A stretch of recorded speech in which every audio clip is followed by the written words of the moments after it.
Hello बच्चों, कैसे हैं आप लोग। आशा करते हैं आप लोग अच्छे होंगे।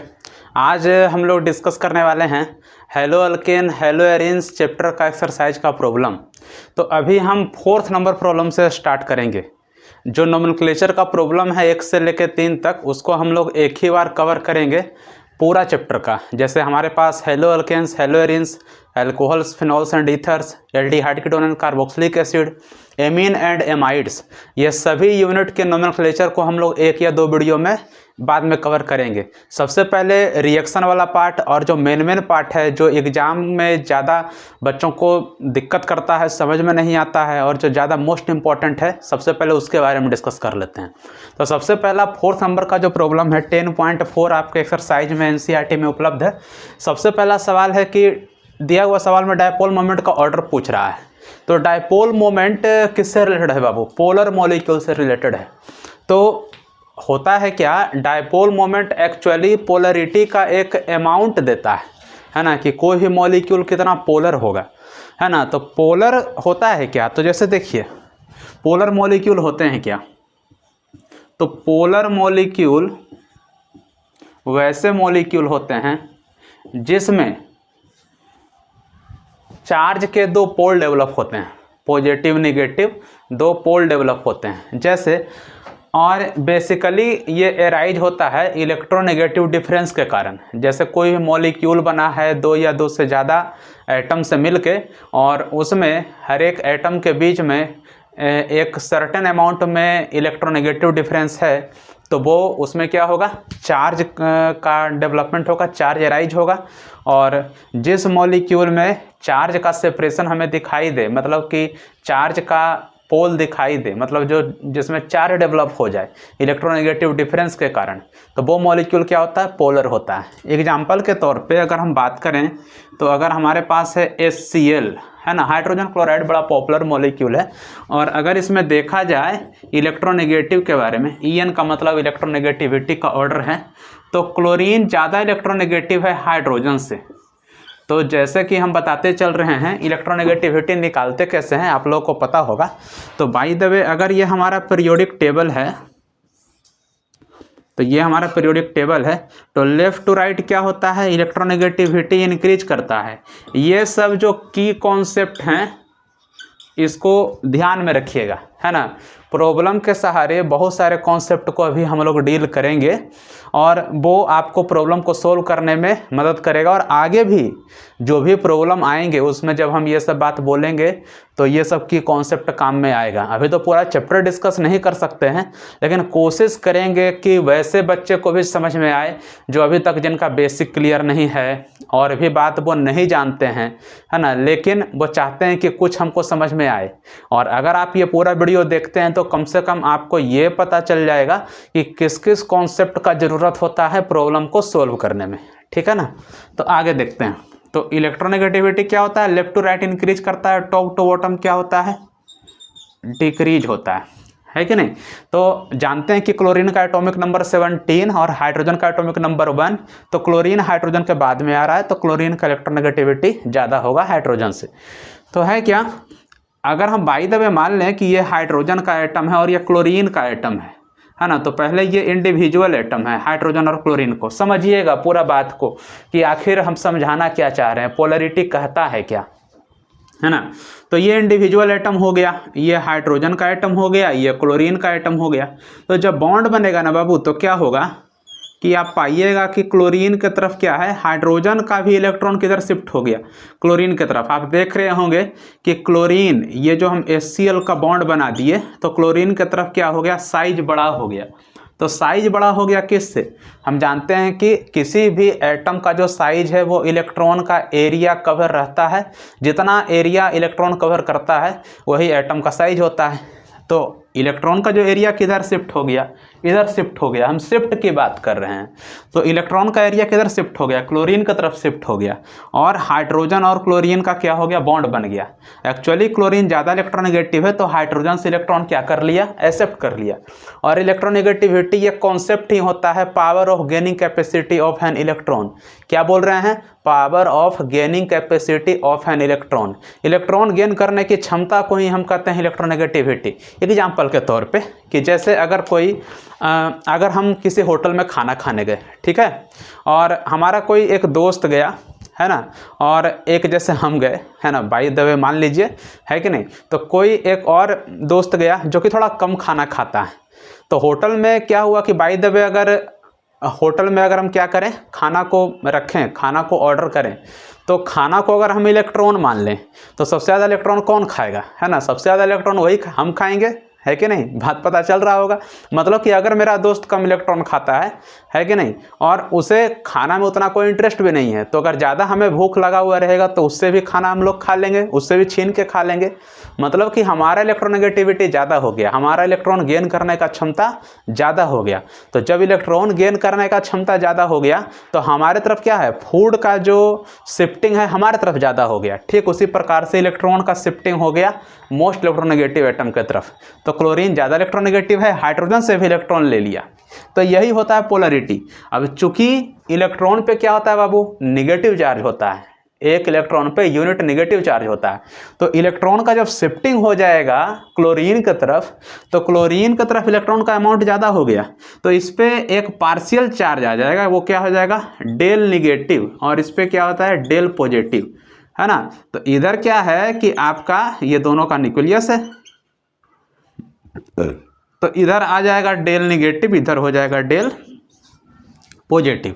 तो यही पोल्स डेवलप हो गए, चार्ज के पोल डेवलप हो गए, है कि नहीं। तो वैसे मॉलिक्यूल जिसमें चार्ज के पोल डेवलप हो जाते हैं उसी को कहते हैं पोलर मॉलिक्यूल, है ना। और पोलरिटी का जो अमाउंट है वो कैलकुलेट किया जाता है किससे, डायपोल मोमेंट से, है कि नहीं।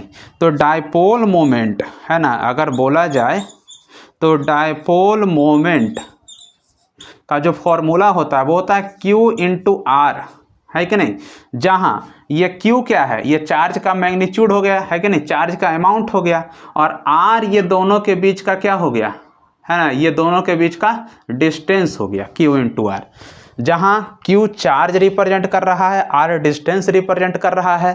तो Q का यानी चार्ज का जो यूनिट होता है वो होता है कूलाम्ब, है ना, कूलाम्ब डॉट, है ना, और ये डिस्टेंस का मीटर, है ना, मीटर, है ना, और इसको शॉर्ट फॉर्म में Q इंटू एम, और ये दोनों का कॉम्बिनेशन कहलाता है डीवाई, है कि नहीं, डीवे, है ना, डीवाई बोल दीजिए, डीवे बोल दीजिए, दोनों बात सेम है।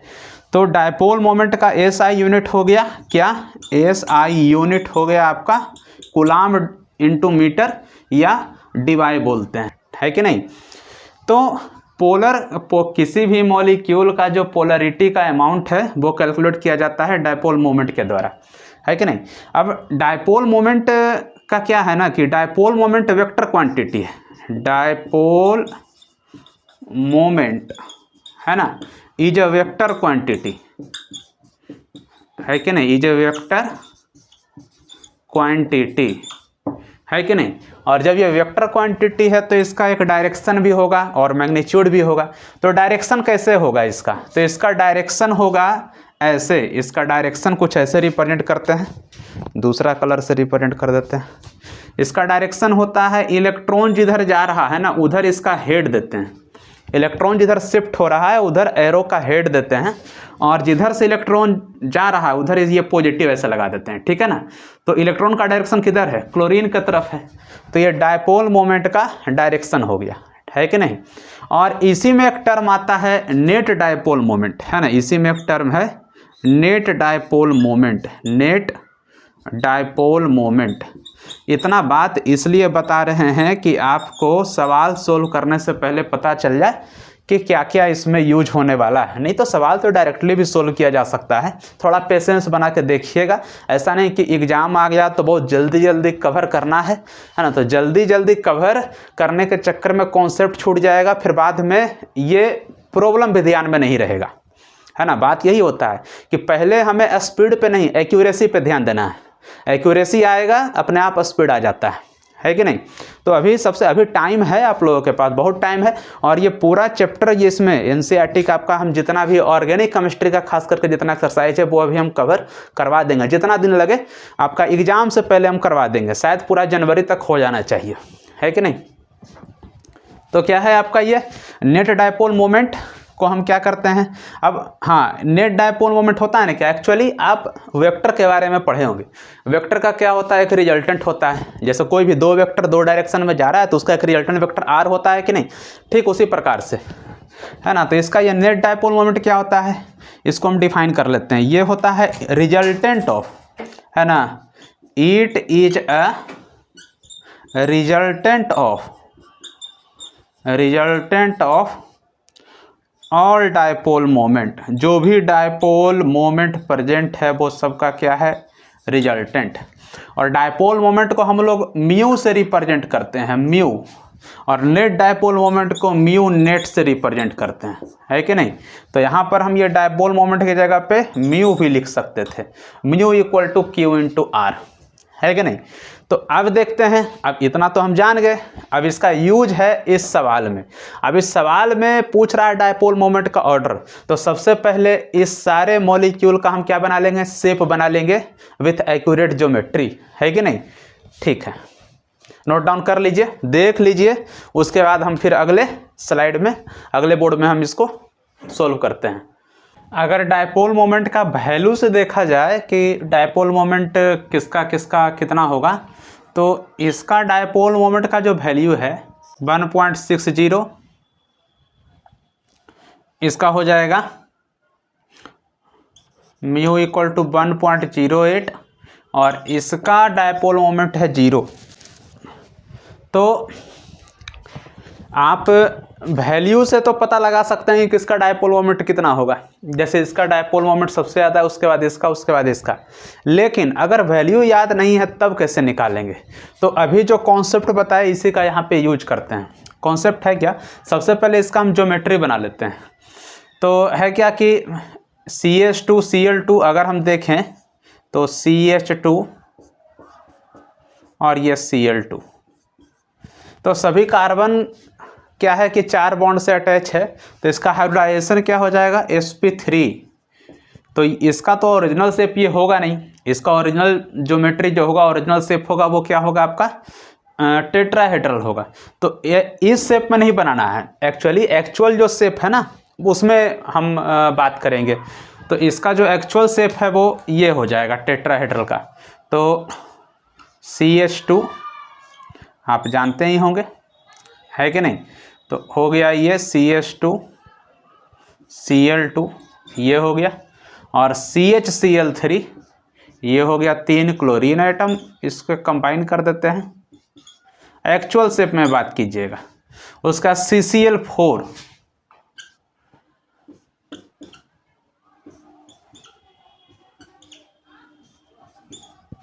है ना। या तो आप अगर टेट्राहेड्रल इसको नहीं बना सकते हैं तो आप क्या कीजिए कि इसे बस एक इस टाइप के ज्योमेट्री में बना लीजिए, स्क्वायर प्लेनर के टाइप में। एक्चुअली ये होता नहीं है, इसको ऐसे रिप्रेजेंट कर लीजिए, शायद इसमें आपको आसानी हो जाए।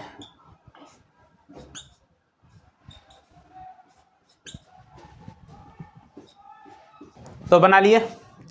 अब है क्या कि डायपोल मोमेंट का डायरेक्शन दे देते हैं। तो क्या था, जो सबसे ज़्यादा इलेक्ट्रोनेगेटिव है उधर इलेक्ट्रॉन क्या करेगा, जाएगा।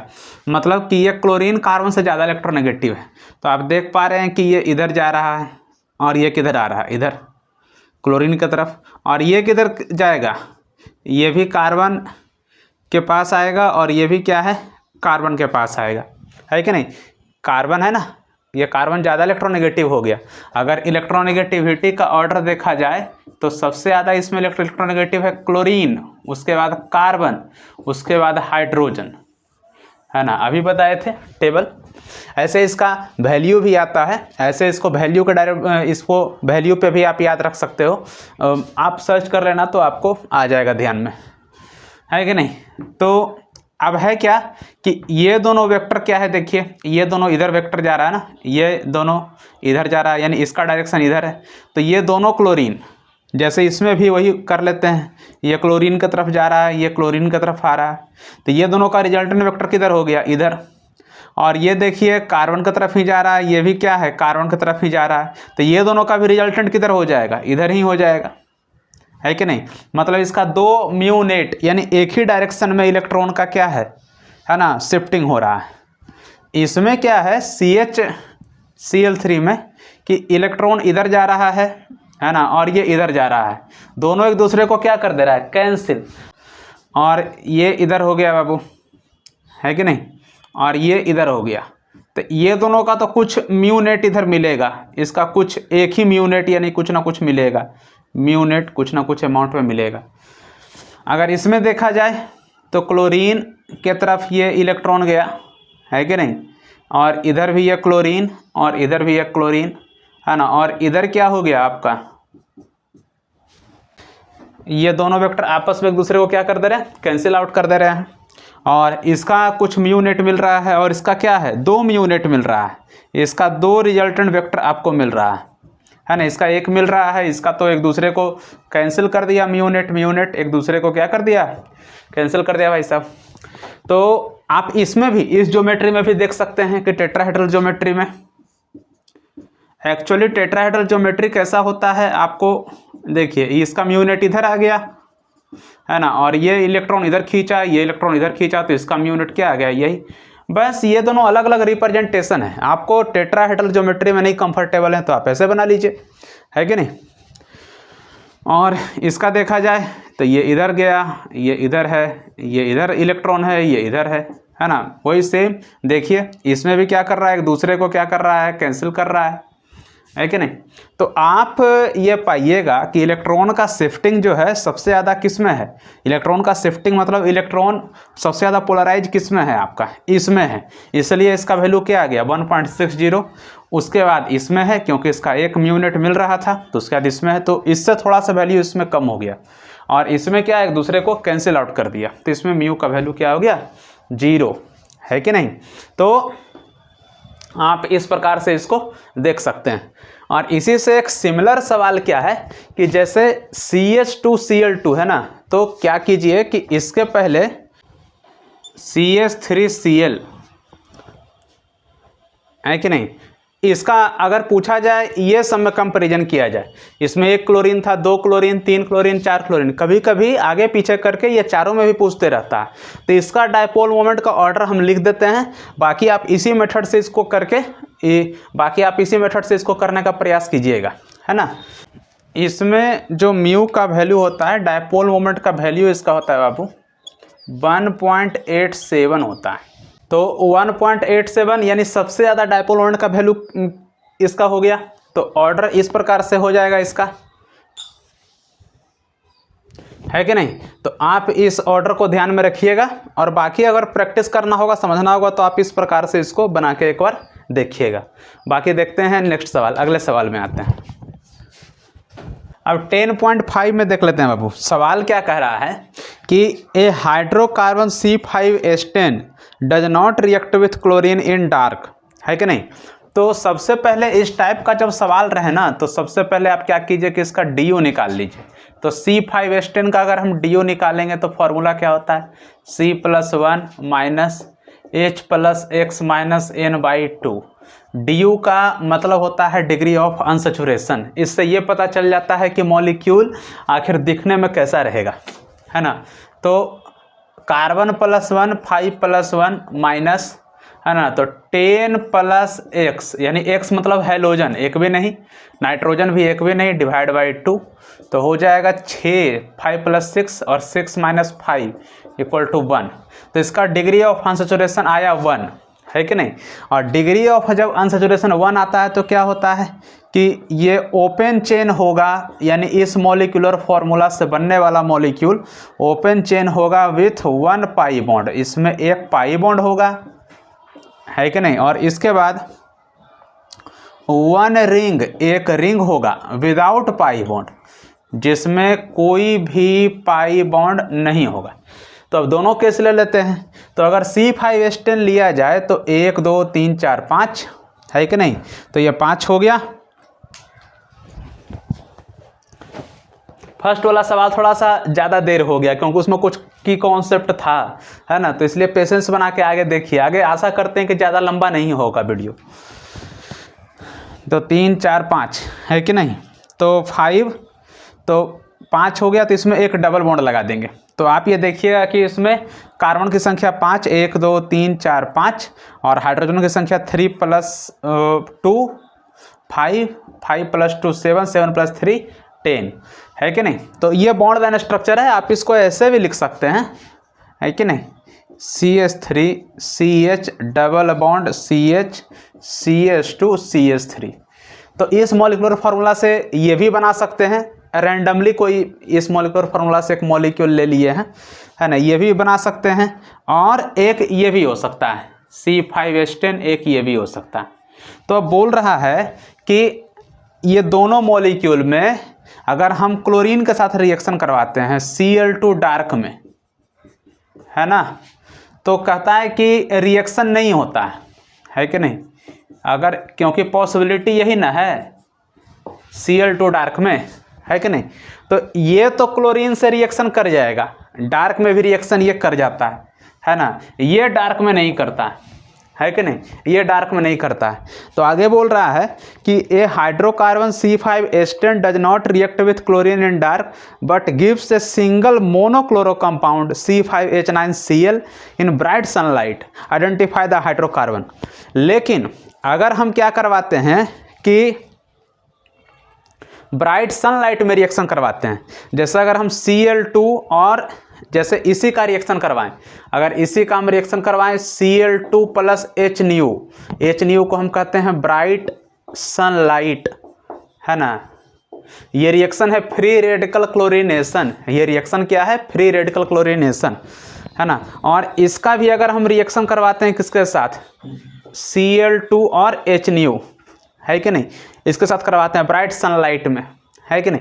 तो सिंगल मोनोक्लोरो प्रोडक्ट, है कि नहीं, तो एक ही मोनोक्लोरो प्रोडक्ट, तो इसमें रिएक्शन होने की संभावना है, लेकिन इसमें 2 क्लोरीन का प्रोडक्ट मिल जाएगा, है कि नहीं, 2 क्लोरीन, दोनों क्लोरीन इसमें अटैच हो जाएगा, है ना। लेकिन सिंगल मोनोक्लोरो कंपाउंड कौन देगा, आपका ये वाला देगा, है कि नहीं। एक क्लोरीन इसमें कहीं लगा दीजिए, तो सिंगल मोनोक्लोरो कंपाउंड ये नहीं देके ये देगा, है कि नहीं। तो अब आइडेंटिफाई द हाइड्रोकार्बन, तो बोल रहा है कि बताइए कि जो रिएक्शन करवा रहे हैं तो उसमें रिएक्टेंट कौन सा है, ये वाला है या ये वाला है। तो ये तो मोनोक्लोरो प्रोडक्ट नहीं दे रहा है, मोनोक्लोरो प्रोडक्ट कौन सा दे रहा है, ये मोनोक्लोरो कंपाउंड, कहने का मतलब मोनोक्लोरो कंपाउंड, कहने मोनो का मतलब होता है एक, क्लोरीन का मतलब होता है क्लोरो मतलब क्लोरीन, जिसमें एक क्लोरीन अटैच है। इसमें तो 2 क्लोरीन अटैच होगा, एक क्लोरीन किस में अटैच रहेगा, इसी में। तो ये हमारा हो जाएगा करेक्ट आंसर, है कि नहीं। तो हमारे पास हाइड्रोकार्बन कौन सा है, साइक्लोपेंटेन, है ना। तो इस हाइड्रोकार्बन क्या है, साइक्लोपेंटेन, यही हमारा हो जाएगा आंसर, है ना। तो फॉर्मूला और बोल क्या रहा है, C5H9Cl बनना चाहिए। तो देख लीजिए C5H9 ये Cl है कि नहीं, हाँ है, 2 2 4 2 6 2 8 और यहाँ पर एक हाइड्रोजन 9 हाइड्रोजन और कार्बन की संख्या 5 और एक क्लोरीन C5H9Cl। नेक्स्ट सवाल देख लेते हैं। नेक्स्ट सवाल में भी वही पूछ रहा है बाबू, क्या पूछ रहा है कि right the isomers of the compound having formula C4H9Br, है कि नहीं। देखिए ये क्लास 11 का ही, बहुत सारे बच्चे क्या करते हैं कि डायरेक्ट 12 में सोचते हैं कि हम सवाल को बना लेंगे ऑर्गेनिक केमिस्ट्री में, ऐसा नहीं है, आपको क्लास 11 मन से पढ़ना होगा। तो क्या बोल रहा है, C4H9Br, तो C4H9Br का कह रहा है कि आइसोमर, है ना, इससे कितना पॉसिबल आइसोमर है वो बताइए। तो फिर वही DU निकाल लेंगे, तो डिग्री ऑफ अनसैचुरेशन क्या होता है, C+1 - H + X - N। तो इसमें कार्बन की संख्या कितनी है, 4, उसमें +1 माइनस हाइड्रोजन की संख्या 9 प्लस हेलोजन ब्रोमीन है 1, है ना, एक हेलोजन है, माइनस नाइट्रोजन एक भी नहीं, डिवाइड बाई 2, है ना। तो इसका हो जाएगा 5 - 5 = 0 आ गया। तो अब क्या है, 0 DU होने का मतलब क्या है, तो DU अगर 0 है तो ओपन चेन होगा structure, open chain without pi bond, जिसमें एक भी पाई बॉन्ड नहीं है ना, और नो रिंग, उसमें कोई भी रिंग का स्ट्रक्चर नहीं होगा। तो open chain without pi bond, अब देख लेते हैं। तो अगर हम बात करें तो इस टाइप के हम सवाल को वीडियो में ही बताए हैं, और भी जैसे आइसोमर्स का बेसिक में जाइएगा ना तो अल्काइल ग्रुप वाला वीडियो देखिएगा चैनल पे, तो उसमें इस टाइप के सवाल को ट्रिक से जल्दी में सोल्व करने का सारा तरीका बताया हुआ है ना। यहाँ पर तो खैर बेसिक कॉन्सेप्ट से ही चलेंगे, जैसे डिटेल में बोर्ड वगैरह में सवाल सोल्व किया जाता है उसी टाइप से चलेंगे। तो C4H9Br, तो C4H9Br का क्या है कि open chain without pi bond. तो सबसे पहले क्या कर लीजिए ना, ब्यूटेन का बना लीजिए सारे आइसोमर्स। तो ये हमारा हो गया ब्यूटेन, है ना, और ब्यूटेन से एक और बनता है क्या, आइसोब्यूटेन। ये हमारा हो गया आइसोब्यूटेन। इसको अगर लिखना चाहो तो ज़्यादातर हम बनाते समय बॉन्ड लाइन स्ट्रक्चर का यूज कर लेते हैं। बहुत सारे बच्चे को वो इरिटेट करता होगा या टेंशन में डालता होगा, तो टेंशन लेने की बात नहीं है, आप इसको ऐसे बना लीजिए। बॉन्ड लाइन में हम कंफर्टेबल होते हैं तो इसलिए ज़्यादा से ज़्यादा बॉन्ड लाइन का यूज करते हैं। आप लोग भी कंफर्टेबल हो जाइए तो बढ़िया रहेगा और भी सवाल को सोल्व करने में। तो क्या है कि ये अब है क्या कि इसमें अगर बोला जाए तो टाइप्स ऑफ कार्बन कितना है, तो इसमें टाइप्स ऑफ कार्बन हो जाएगा, एक टाइप का ये है, एक टाइप का ये है, और ये दोनों दूसरा टाइप का है, ये दोनों एक टाइप का है, ये तीनों एक ही टाइप का है ना, और ये अलग टाइप का है। टाइप हम निकाल रहे थे डिग्री से या कनेक्टिविटी से। आप लोग डिग्री ऑफ कार्बन वाला वीडियो जाके देखिए, है ना, जिसमें हम डिग्री के बारे में बात किए हैं, है कि नहीं। तो ये हो गया आपका 1 डिग्री, यहाँ पे बता देते हैं बस, यहाँ 2 डिग्री, यहाँ पे 3 डिग्री, ये 1 डिग्री कार्बन, 1 डिग्री कार्बन वैसे कार्बन जो डायरेक्टली एक कार्बन से कनेक्टेड हैं, 2 डिग्री कार्बन जो डायरेक्टली 2 कार्बन से कनेक्टेड हैं, 3 डिग्री कार्बन जो डायरेक्टली 3 कार्बन से कनेक्टेड है। तो आप देख पा रहे हैं, तो ये प्राइमरी कार्बन सेकेंडरी से है ना। 1 डिग्री को प्राइमरी बोलते हैं, 2 डिग्री को सेकेंडरी, 3 डिग्री को टर्शियरी और 4 डिग्री को क्वाटरनरी बोलते हैं। तो ये 1 डिग्री का कार्बन 2 डिग्री से कनेक्टेड है, ये भी 1 डिग्री कार्बन 2 डिग्री से कनेक्टेड है। तो ये दोनों का टाइप 1 है, इसलिए एक ही डॉट वाला सिंबल दिया। और ये दोनों जो 2 डिग्री का कार्बन है 1 डिग्री से कनेक्टेड है, ये 2 डिग्री वाला 2 डिग्री 1 डिग्री से, ये 2 डिग्री 1 डिग्री से। तो ये दोनों का एक अलग टाइप है, तो एक टाइप का सिंबल दिया। बाकी इसमें देखिए तीनों प्राइमरी कार्बन 3 डिग्री से कनेक्टेड है, तो एक टाइप का सिंबल दिया डॉट वाला, और ये 3 डिग्री क्या है, सारा 1 डिग्री से कनेक्टेड है, तो इसका एक अलग टाइप का सिंबल दिया। अब जितना टाइप का कार्बन होगा उतना टाइप का अल्काइल ग्रुप होगा, बशर्ते सिर्फ क्या देखना है कि कोई 4 डिग्री का कार्बन नहीं होना चाहिए, क्योंकि 4 डिग्री के पास कोई भी हाइड्रोजन है नहीं, तो वहाँ से हाइड्रोजन निकलेगा नहीं। जब वहाँ से हाइड्रोजन निकलेगा नहीं तो कोई भी ब्रोमीन वहाँ पे अटैच होगा नहीं। बात समझ रहे हैं, ये सब बात वीडियो में बताया गया है, प्रीवियस वीडियो में, है कि नहीं। तो यहाँ पर क्या है कि इससे हम 2 टाइप का कार्बन है तो 2 अल्काइल ग्रुप बनेगा। कैसे, अगर हम यहाँ वाला हाइड्रोजन निकालते हैं, जैसे यहाँ वाला हाइड्रोजन अगर हम रिमूव करते हैं तो इससे कौन सा बन जाएगा, देखिए, तो CH2 CH2 CH2 CH3, है कि नहीं। और यहाँ पर क्या लगा देंगे, ब्रोमीन लगा दिए, बन गया भाई साहब। आगे देखते हैं, CH3 CH CH2 CH3, है कि नहीं। यहाँ पे क्या लगा देंगे, ब्रोमीन, ये दूसरा कंपाउंड बन गया इससे 2 कंपाउंड। यहाँ पर ब्रोमीन लगाएंगे तो यही वाला कंपाउंड बनेगा, यहाँ ब्रोमीन लगाएंगे तो यही वाला कंपाउंड बनेगा, आगे नहीं कुछ बनाएंगे। नाम देख लीजिए, इसका नाम हो गया ब्रोमोब्यूटेन, इसका हो गया 2 ब्रोमोब्यूटेन, अलग अलग नाम आना चाहिए। अगर इससे हम देख लेते हैं, है ना, अगर इससे देखिएगा तो कौन सा कंपाउंड बनेगा, यहाँ पे हो जाएगा CH2 CH CH3 CH3, है कि नहीं। तो यहाँ पे आप लगा दीजिए क्या, ब्रोमीन लगा दीजिए यहाँ पे, तो एक कंपाउंड इससे बन गया, और एक और बन गया किसे, CH3 CH3 CH3, और यहाँ पे लगा दीजिए क्या, ब्रोमीन, एक हाइड्रोजन को हटा के। तो कितना कंपाउंड बन गया 1 2 3 4, टोटल इससे आइसोमर्स हमारा कितना बन गया, 4। तो इस मॉलिक्यूलर फार्मूला से हम 4 आइसोमर्स बना सकते हैं, कि मतलब कि अगर इस मॉलिक्यूलर फार्मूला का कोई कंपाउंड मिलता है तो हमें इससे कितना आइसोमर्स मिलेगा, 4 डिफरेंट मॉलिक्यूल मिलेंगे, है ना। और सबका नाम लिख लीजिएगा, UPSC नाम, है ना, लिख दें क्या, लिख देते हैं।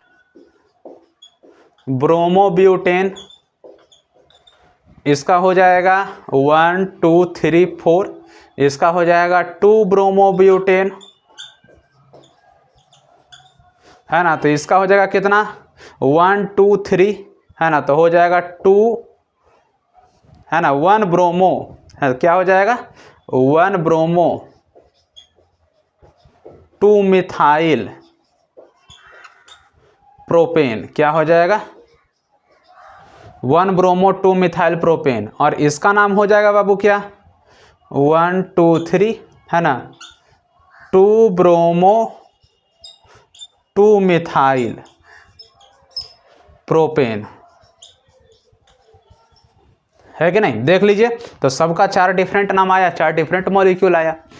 नोट डाउन कर लीजिए, अगले सवाल में आते हैं।